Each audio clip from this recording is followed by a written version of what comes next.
Have you ever wanted to do something so badly, but just couldn't? You might be struggling to get good grades in school, or to get your crush to like you. Maybe you want to make new friends, or get a pet. Whatever it is, you really want it, but you don't know how to make it happen.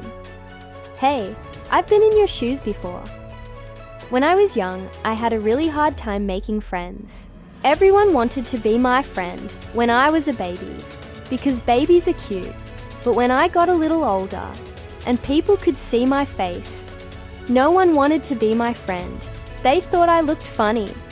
And when they came close enough to try to pet me, they would scream because I am a porcupine, and I have sharp quills all over my body. One day, I was sitting on a log, just feeling sorry for myself because I didn't have any friends. Then a little mouse came by and sat down next to me. He said, "Why aren't you playing with the other animals?"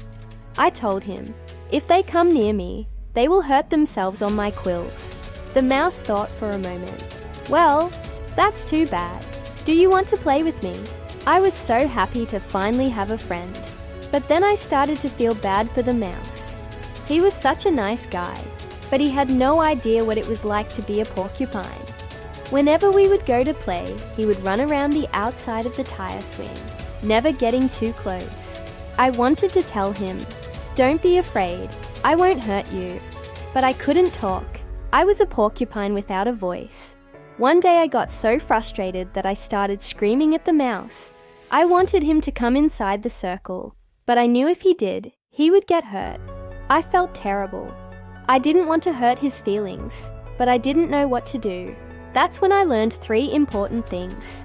Number 1, sometimes people need to understand your problems from your point of view. It's not always easy to do, but if you can, it will make your friendship even stronger. Number 2, true friends will accept you for who you are, even if you have problems. The mouse didn't want to be my friend because I was a porcupine. He wanted to be my friend in spite of the fact that I was a porcupine. That's what made him such a good friend. And number 3, true friends will help you solve your problems. After the mouse became my friend, he didn't give up on me. He tried everything he could think of to be able to play with me, and eventually he succeeded. Soon, all the other animals wanted to know how he did it. So he told them, and they all became my friends. Now we all play together every day, and I have the best friends a porcupine could ask for. Sometimes we all go to the tire swing together, and when we do, the mouse always sits in the middle of the tire swing, and I sit on the outside.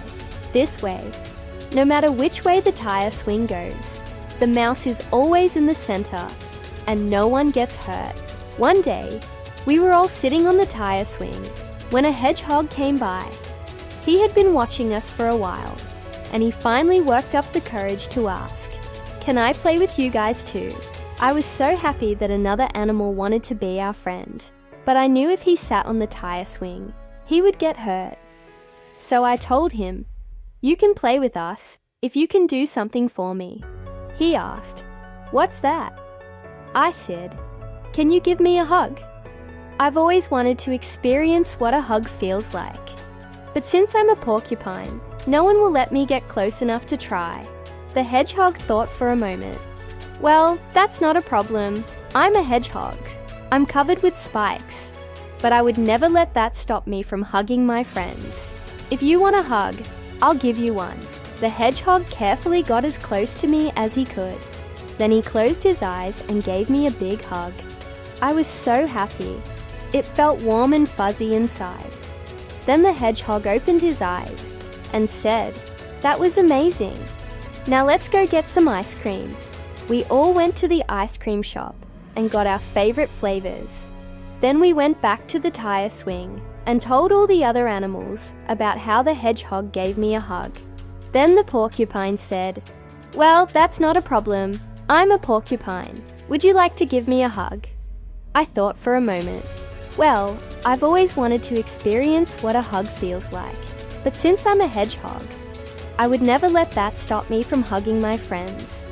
If you want a hug, I'll give you one. Then I carefully got as close to the porcupine as I could. Then I closed my eyes and gave her a big hug. She was so happy. It felt warm and fuzzy inside. Then I opened my eyes and said, "That was amazing. I'm glad you liked it. Now let's go get some ice cream." We all went to the ice cream shop and got our favorite flavors. Then we went back to the tire swing and told all the other animals about how we gave each other hugs. From that day on, we were all best friends. Every day we would go to the tire swing and give each other hugs. Even Mr. Badger, who was too afraid to let anyone near him because of his sharp teeth, would let us give him hugs. And you know what? It didn't hurt at all. In fact, it felt really good. If you want to feel good too, then ask God to give you a hug. Ask Him for forgiveness for your sins, and He will forgive you. Then He will give you a big hug, and you won't feel bad at all. Thanks for watching. Give this video a thumbs up, and don't forget to subscribe and turn on notifications so you never miss an upload. Thanks for watching.